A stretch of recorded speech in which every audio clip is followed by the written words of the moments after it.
आज का प्रेरक प्रसंग। अनमोल सलाह। बहुत समय पहले की बात है, एक गांव में जयंत नाम का एक युवक रहता था।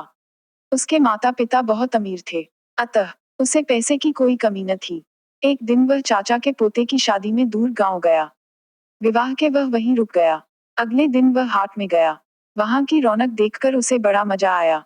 शाम होते ही सभी दुकानदार लौटने लगे, किंतु एक व्यक्ति चुपचाप दुकान लगाए बैठा था।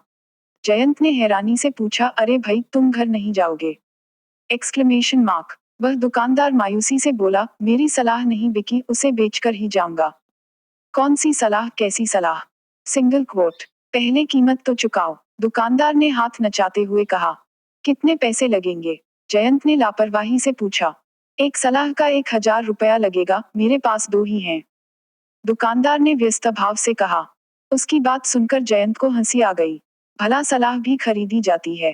परंतु जाने जयंत के मन में क्या आया, उसने 2,000 रुपये गिनकर उसके सामने रख दिए। दुकानदार हिल हिल कर बोला, कांटेदार बाड़ न लगाना, घरवाली को राज न बताना, नहीं तो पीछे पड़ेगा पछताना। जयंत ने उसकी सलाह याद कर ली। घर पहुंचा तो पत्नी दरवाजे पर खड़ी मिली। बाग का माली भी वहीं था।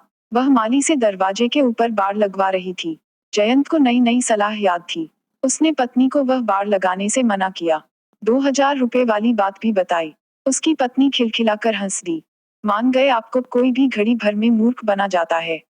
अरे, इतने रुपए पानी में बहा आए, मेरे लिए जेवर बनवा देते। जयंत चुपचाप भीतर आ गया। उसे अपनी गलती पर क्रोध आ रहा था। ठीक ही तो कहा, पत्नी ने 2,000 रुपये गंवा दिए। उस रात जयंत को सोते सोते विचार आया, क्यों न इन सलाहों को आजमाया जाए। उसने एक सुअर के बच्चे का सिर काटकर जंगल में छिपा दिया। फिर खून से सना चाकू पत्नी को दिखाकर बोला, अरे, मुझसे एक आदमी का खून हो गया है, तू किसी से कहना मत, वरना आफत आ जाएगी। जयंत की पत्नी के पेट में बात पचना आसान न था। वह मटका लेकर पनघट पर जा पहुंची। वहां वह अपने पति की बहादुरी की डींगे हाँकने लगी। एक सखी ने ताना दिया, अरे सोनपाही, बहुत बड़ाइयां कर रही है। ऐसा कौन सा बड़ा काम कर दिया तेरे पति ने? Single quote. जयंत की पत्नी सोनपाही ने पीछे हटना नहीं सीखा था। बात में नमक मिर्च लगाकर उसने शान से सबको बताया कि जयंत ने एक आदमी का खून करके उसकी लाश जंगल में छिपा दी है। शाम होते होते पूरे गांव में यह खबर फैल गई। जयंत खेत से लौट रहा था। लोग उसे देखते और हाय राम, जान बचाओ कहकर भाग खड़े होते। जयंत कुछ समझ नहीं पाया। अगले दिन राजा का बुलावा आ पहुंचा। हड़बड़ाहट में जयंत घर से निकला। दरवाजे की कंटीली बाड़ में उसके सिर की पगड़ी गिर गई। जयंत उसे बिना पहने ही चल दिया। राजा के दरबार में नंगे सिर जाने की सख्त मनाही थी। जयंत को देख राजा गुस्से से भर उठा। तब जयंत को याद आई वह सलाह, कांटेदार बाड़ न लगाना। Single quote. फिर राजा ने उससे गरज कर पूछा, तुमने एक आदमी का खून किया है? Single quote. जयंत ने हकलाते हुए उत्तर दिया, जी मैं। नहीं। क्या मैं लगा रखी है। स्वयं तुम्हारी पत्नी उस खून की गवाह है। जयंत के कानों में गूंजने लगा, घरवाली को राज न बताना, नहीं तो पीछे पड़ेगा पछताना।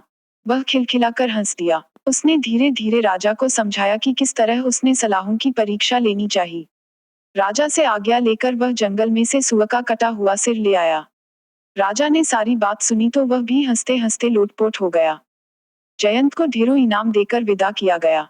सोनपाही कुछ नहीं जान पाई, परंतु जयंत ने उन सलाहों को सारी उम्र अमल में लाने का निश्चय कर लिया। उम्मीद करती हूँ कि आपको यह वीडियो अच्छा लगा होगा। प्लीज मेरे चैनल को सब्सक्राइब करें ताकि मैं आपके लिए ऐसे ही शानदार वीडियो और लेकर आऊं। आप मेरे वीडियो को लाइक और शेयर भी कर सकते हैं, जिससे मुझे हौसला मिले। धन्यवाद। सदैव प्रसन्न रहिए।